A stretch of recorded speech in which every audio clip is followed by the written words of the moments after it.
legends we have in the comedy fraternity.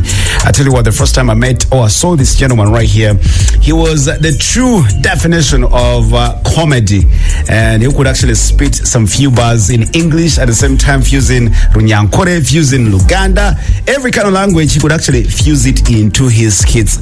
And I tell you what, man, he is one of those legends we have. And if you're talking about comedy and you don't talk about him, you don't respect him, you got a problem. Ladies and gentlemen, we got Pablo in the building. How are you, brother? I'm very well, thank you. How are you? First time having you on my show. It's an honor. The pleasure is mine. I used to see when I was growing up, when I was there's a time I was at a wedding, and the bride's father came up to speak and said, "I'm happy to see Pablo at the wedding. I used to watch him when I was young." Oh, I think I should go home and write my will.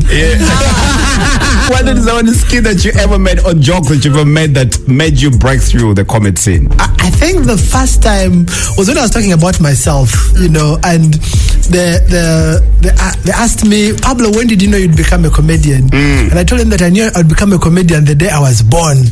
Because when I was born, my father walked into the maternity ward, took one look at the baby and asked my mother one question: "Is this a joke?" And here I am, a living joke. And that's true because I follow girls, so he was used to bringing dresses. So when they told me it was a boy, he said, "Is this a joke?" How did you start, and what really made you get into the comedy fraternity? That's a very good question.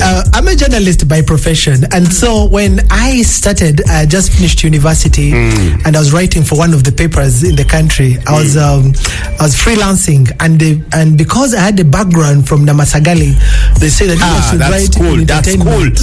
So they took me to the entertainment desk, and so when I was at the National Theatre way back, that was 2003, there was what used to be called the jam session. Oh yeah. And so when I reached there, I found these musicians, actors, and they were having conversations. Then Philip Luswata, Kwezi Kaganda, and Frobisha Lwanga were talking about starting a comedy outfit, and they were saying, "Why don't we put our stories?" Because people would go to the musicians club and share their life stories, and they decided to put those life stories on stage. So I go back to my editor. She was called Elizabeth Kamel, and I told her about the story. So she told me about the story. Look for the carrot. Where is the hook? You know. And in the process of looking for the hook, I ended up being hooked up.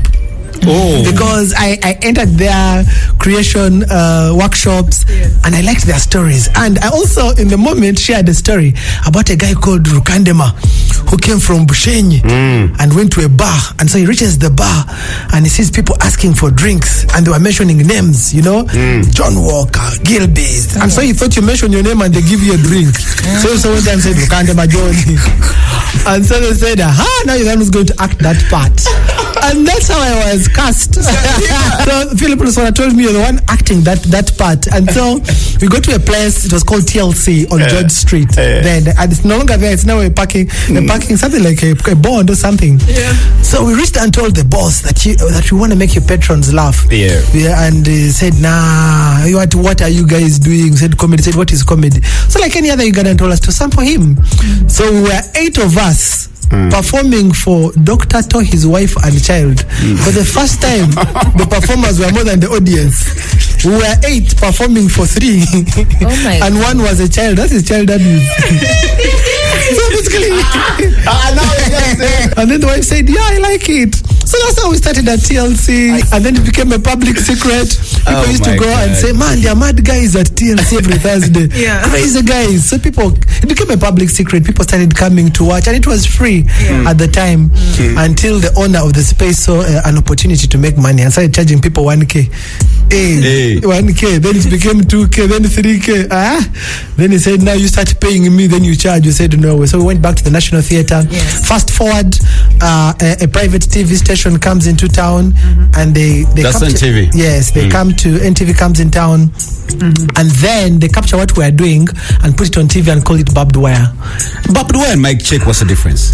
Okay, Mic Check came in 2009. Barbed Wire was there in 2003. Mic Check is a product of Stand Up Uganda, which was in, Stand Up Uganda by Malchus, and I think Mnet. They were looking for the funniest person in Uganda, and so they put up auditions, and that gave birth to the likes of Salvador, Alex Mahanji, Seba Chije. They were part of the competition of Stand Up Uganda. And when it was done, thankfully I got to win that. And so Daniel O'Mara, Salvador, Alex Mahanji decided to form a comedy outfit and called it the Crackers. I remember that. Yeah. And so that's how it started. Ah. Yeah.